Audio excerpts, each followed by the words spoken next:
नमस्कार, आप देख रहे एसएन भारत न्यूज। बने रहे ताज़ा खबरों के साथ। 3 साल के बाद भारत दुनिया की टॉप 3 कंट्रीज में आकर खड़ा हो जाएगा और वो होगा 2027 में। आप पूछ लीजिए, यह होगा। यह है हमारे भारत की हैसियत। जब भी कोई संकट आया है देश के सामने, जिस मुस्तैदी के साथ हमारे प्रधानमंत्री ने अपनी जिम्मेदारी का निर्वाह किया है, मेरे बहने भाइयों, उसकी जितनी सराहना की जाए कम। आप सबको जानकारी है, मैं जानता हूं, शायद ही ऐसा कोई रहा हो जो कोरोना से प्रभावित न हुआ हो। यह सच्चाई है कि नहीं है? कोरोना से आप लोग प्रभावित हुए थे कि नहीं हुए? हालत यह थी कि भारत में कोरोना का वैक्सीन, जिसे टीका बोलते हैं, कोरोना का वैक्सीन नहीं उपलब्ध होता था। तुरंत हमारे प्रधानमंत्री जी वैज्ञानिकों के पास गए, खुद चल गए और कहा कि आप तैयार करिए, जो भी खर्च होगा, जो भी आपको मदद चाहिए, पूरी हम मदद करेंगे। और बहनों भाइयों, हमारे देश के वैज्ञानिकों ने कोरोना का टीका, कोरोना की वैक्सीन तैयार कर दी। और उसका करिश्मा यह रहा कि हमारे भारत के रहने वाले हर व्यक्ति को, जितने आप बैठे हैं, इनमें से भी लोगों को 2 बार कोरोना का टीका जरूर लगा होगा, कुछ लोगों को तीसरी बार भी लगा होगा। और हम लोगों ने इतना ही नहीं किया, कोरोना का टीका उतने ही समय में यहां बनाकर दुनिया के 100 देशों को मुहैया कराने का काम भी भारत ने किया है। यह है भारत की ताकत।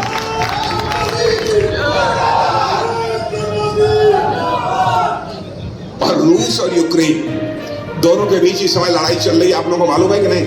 रूस और यूक्रेन के बीच लड़ाई चल रही है। 2 साल से लड़ाई चल रही है, 2 साल से अधिक समय हो गया। जब लड़ाई प्रारंभ हुई तो बराबर उधर से भी तोप, गोले, मिसाइल रूस की तरफ से भी यूक्रेन पर चलाए जा रहे थे। यूक्रेन भी अपनी तरफ से चला रहा था। लेकिन यूक्रेन में हमारे बहुत सारे भारत के बच्चे, वहां पर कोई मेडिकल की पढ़ाई कर रहा था, कोई इंजीनियरिंग की पढ़ाई कर रहा था, कोई जो है मैनेजमेंट का कोर्स कर रहा था। लगभग ऐसे 24, 25, 26 हजार बच्चे या 30 हजार के आसपास होंगे। उनके माता पिता परेशान हो गए।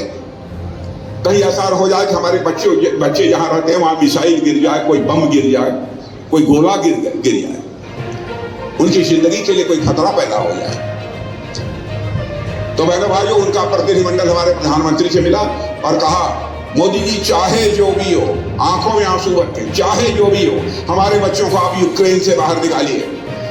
दुनिया का कोई प्रधानमंत्री जो काम नहीं कर पाया, वो हमारे प्रधानमंत्री ने किया। मेरे बहनों भाइयों, उन्होंने तुरंत रूस के राष्ट्रपति मिस्टर पुतिन से बात की और यूक्रेन के राष्ट्रपति मिस्टर जेलेंस्की से बात की और दोनों राष्ट्रपतियों से कहा कि हम अपने भारत के बच्चों को वहां से बाहर निकालना चाहते हैं। थोड़ी देर के लिए आप लोग लड़ाई बंद कर दीजिए, युद्ध बंद कर दीजिए। जानते हैं क्या करिश्मा हुआ हमारे प्रधानमंत्री की अपील का?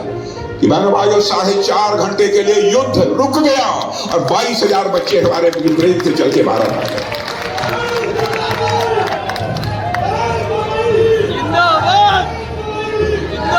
ये है भारत। आतंकवाद की वारदातें भारत में खूब होती थी। यहां तक कि केवल जम्मू कश्मीर में नहीं, महाराष्ट्र में भी, मैंने देश के कई राज्यों में, पंजाब में भी कई राज्यों में आतंकवादी वारदातें। और कांग्रेस के लोग कहते हैं, साहब ये तो वारदातें होती रहती हैं, और ज्यादा से ज्यादा करते हैं, उसकी जांच कराकर डोजियर सौंप देते थे। और ज्यादा से ज्यादा कहते थे कि भाई मैं पाकिस्तान के साथ अब मैच नहीं खेलूंगा। बताइए क्या हो रहा है? क्या था इनके समय में? आतंकवादी वारदात होती थी, नाराजगी व्यक्त करने का तरीका यह था, है पाकिस्तान तुम्हारे साथ मैं खेलूंगा नहीं। ये बच्चों की बात है।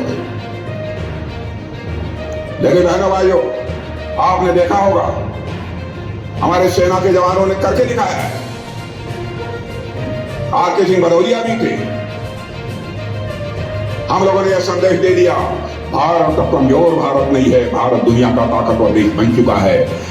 भारत सीमा के इस पार भी मार सकता है, जरूरत पड़ेगी तो सीमा के उस पार भी जाकर मार सकता है। यह भारत के बात है। यह करके हम लोगों ने दिखा दिया है। इसलिए आपका मैं समर्थन मांगने के लिए आया हूं मेरे बहनों भाई। और वैसे भारत की स्थिति का जहां तक सवाल है, भ्रष्टाचार। मैं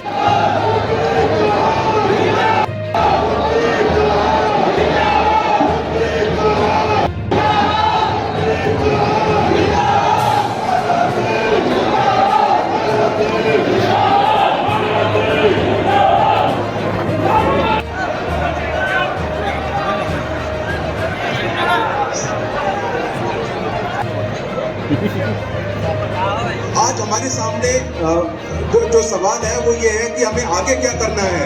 इसके लिए हमें पीछे से देख के सबक लेना चाहिए कि पिछले 10 साल में जो नींव रख दी गई है डेवलपमेंट की, आने वाले समय में उसी दिशा में काम करने की जरूरत है।